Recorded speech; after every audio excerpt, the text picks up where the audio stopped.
All right, for the in-class synthesis activity, I want you guys to identify the reagents that you would use to accomplish each of the following transformations, and then identify what solvents, meaning polar protic or aprotic, would work best, and then label the reaction as Sn1 or Sn2. If you have time or the space, I would also encourage you to draw out the mechanism on some scratch paper just to ensure that you're comfortable with some arrow pushing too. So let's do what we do when we do our group activities and push tables together. I really recommend teams of 4 and try to bounce ideas off of one another. Try to argue out your solution with your teammates. Sound good? You're wrong sometimes. Let's go. All right, so for the first box, do you guys think that's going to be Sn1 or Sn2? Just simply looking at the electrophile. Yeah, Sn2. We've got a primary electrophile. That means it's most definitely going to do Sn2. So now the question is, what sort of nucleophile do we need? Yeah, hydroxide. We could use good old-fashioned sodium hydroxide that you guys are pretty familiar with. It's important to remember that this is ionic. So sodium's just a spectator. Hydroxide's the nucleophile. We'll do that backside attack and kick off our iodine. Do we want to typically use polar protic or aprotic solvents for these types of reactions? Aprotic. For this one, it doesn't matter a whole heck of a lot because that backside's so exposed, but in general, you want to use aprotic. Yep. I'm not trying to be nitpicky, but since arrows do matter, would we draw the leaving group's electrons popping off in the same direction that the nucleophile's going and attacking if we're worried about the clouds interacting? What you do want to show for arrow pushing is this covalent bond now becomes a lone pair on that iodine. Right. But what I'm saying is since we're worried about the way we draw our arrows in the first place, will we show them leaving in the same direction as the nucleophile's coming in if we have those electron densities interacting? Not really. You want to try to show your nucleophile coming in from the backside. What I'm asking is, would it be better to draw the arrow coming from the iodine with electrons going the other way, going from the bottom? Oh, you're saying like that? Yeah. Oh, it doesn't matter. It doesn't matter. Tomato, tomato. Yeah. All right. Let's take a look at the next one. We want to convert our alcohol into a bromine. If we look at our electrophile, it gives us a big clue. Is this going to be primary, or sorry, Sn1 or Sn2? Probably Sn1. That backside's way too crowded for Sn2. All right, so what options do we have? We could just slam this with HBr, right? If we protonate that water, it can fall off, become a carbocation, and then the bromide can attack in. Or the other option would be to use tosyl chloride and pyridine, followed by sodium bromide. But both of these would work. If you're trying to focus on atom economy, HBr might be a little bit better. Yep. So my thinking was that you don't throw an acid at it when it's when you have a tertiary carbocation. Yeah, in class I said we have to be very careful when we do the acid situation because it can do rearrangement chemistry. Right. In this case, there's not any good rearrangement possibilities. That's a good point to bring up, though. That's why I'm always skeptical with acid is you do run that risk of rearrangement. Yeah. All right, the next one. Do you think this is going to be Sn1 or Sn2? Now we're in the middle. We've got a secondary electrophile. Sn2. Why do you think it's Sn2? Inversion. Yeah, it's inverted stereochemistry. That's a big, big clue that this is Sn2 and not Sn1. If it were Sn1, we'd get multiple products out. Specifically, we'd get a set of enantiomers out.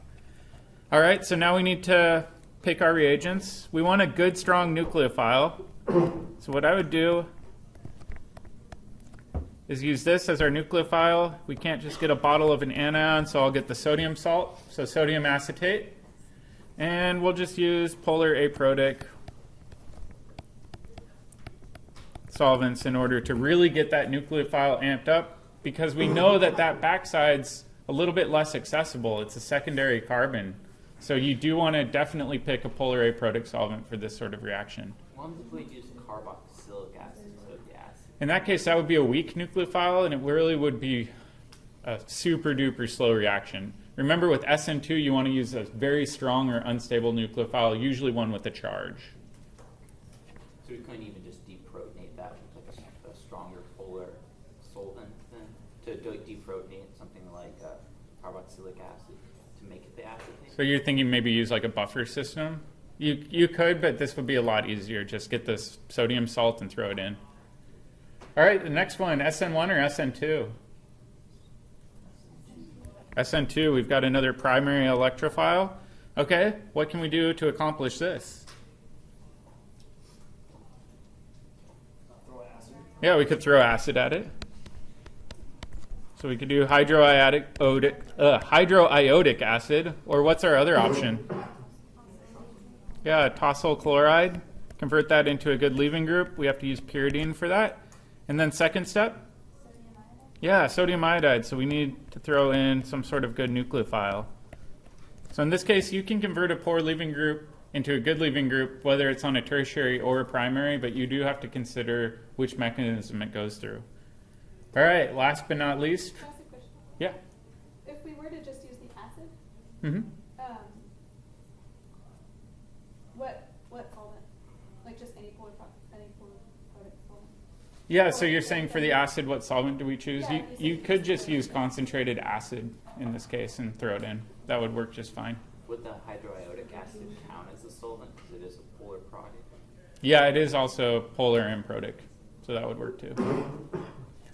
All right, so let's look at the last one. What would we want to do if we're going to do Sn2 chemistry? This looks a lot like the problem of the day. We know we've inverted this. That means that it's going to be Sn2. So I would say the best route for this one would be tosyl chloride and pyridine, followed by sodium bromide and DMSO. That looks really similar to our problem of the day. You could throw acid at this. However, we run the risk with secondary electrophiles of it going through an SN1 mechanism, and you might end up with the mixture of products. Tosylation exclusively does SN2 chemistry on secondary carbons, more or less, unless there's some sort of really favorable rearrangement that can occur. All right, do you guys want to try the challenge problems now? All right. I like these ones. They're from the book. So the first one, it says provide the mechanism. This one's not easy. It requires a lot of arrow pushing. And then for the second one, it says provide the mechanism and explain the reaction rate for reaction A and B. And I'm telling you that reaction B is 10 times faster, but we have to figure out why. So I'll give you guys a minute to work on this.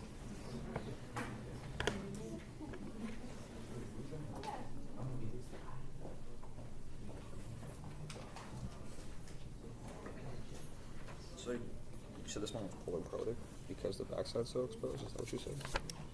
It doesn't really matter because Yeah, the it doesn't backside's matter exposed? too much Okay. for that situation. Why exactly? So the first one's a little bit tricky. If we look at this, does this look like an SN1 or an SN2 reaction? SN1. SN1 reactions, we said the leaving group falls off first, right? And in this case, we know that this can happen because we form a tertiary carbocation. However, this isn't the most stable carbocation. Can we rearrange it and form a more stable carbocation? Ah, tricky. Let's think about this. So we've got a hydride right here. What if I move this hydride over to this positive charge?